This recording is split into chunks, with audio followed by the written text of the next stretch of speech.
Halo teman-teman semuanya, kembali lagi bareng aku Abdul Majid, mahasiswa psikologi.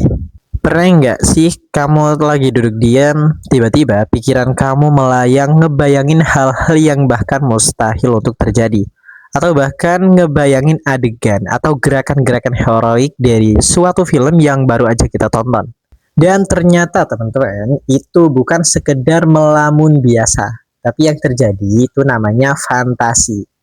Di video kali ini, aku bakal ngejelasin tentang apa itu fantasi, seberapa besar kekuatan fantasi tersebut untuk jiwa kita, dan apa aja jenis-jenisnya. Jadi tonton video ini sampai selesai agar kita sama-sama paham. Secara sederhana, fantasi itu adalah kemampuan jiwa untuk menciptakan tanggapan-tanggapan atau bayangan-bayangan baru.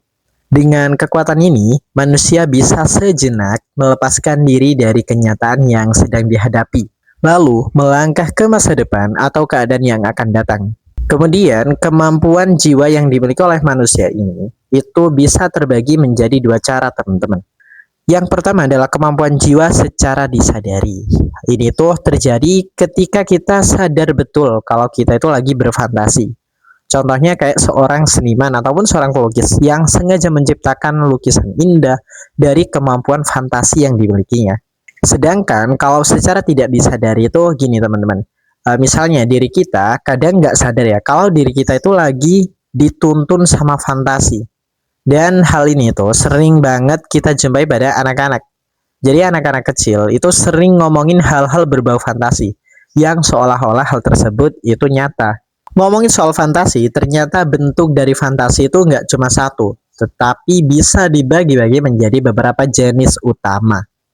Yang pertama itu adalah fantasi yang dipimpin. Nah, itu artinya itu dipimpin oleh pihak lain atau media di luar diri kita. Jadi jenis fantasi ini tuh biasanya dituntun oleh suatu di luar diri kita. Contohnya teman-teman, kalau kita lagi nonton film gitu ya, kan diri kita itu jadi ngerasa kayak ikut membayangkan apa yang dilihat, apa yang dirasakan oleh karakter utama di film tersebut. Yang kedua adalah fantasi mengabstraksi. Nah, cara kerjanya itu adalah dengan mengambil beberapa bagian dari suatu objek, lalu membuang bagian yang dihilangkan.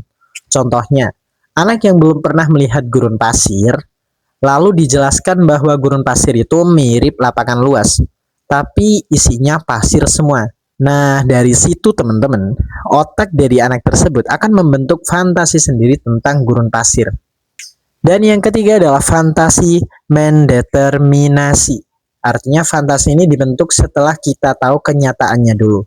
Contohnya itu, kalau anak kecil yang belum pernah melihat harimau, tapi dia sudah tahu kucing, udah kenal bentuk dari kucing.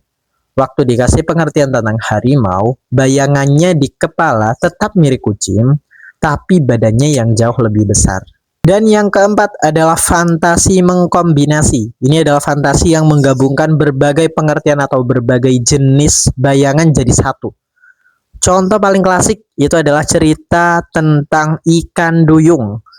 Nah, kombinasi kepala sampai pinggangnya adalah seorang manusia. Sedangkan bagian dari badan ke bawah itu adalah ikan. Kemudian pertanyaan selanjutnya adalah seberapa penting fantasi buat diri kita? Bayangan fantasi itu mempunyai peranan yang sangat penting karena sifatnya yang subjektif.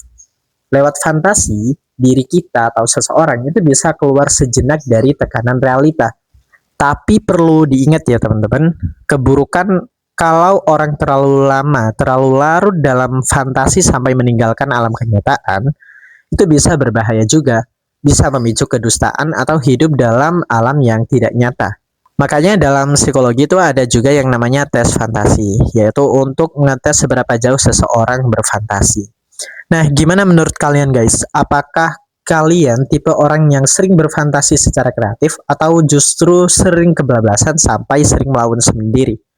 Coba tulis pengalaman kalian tersebut di kolom komentar. Jangan lupa like, subscribe, and share video ini ke teman kalian. Sampai jumpa di video selanjutnya.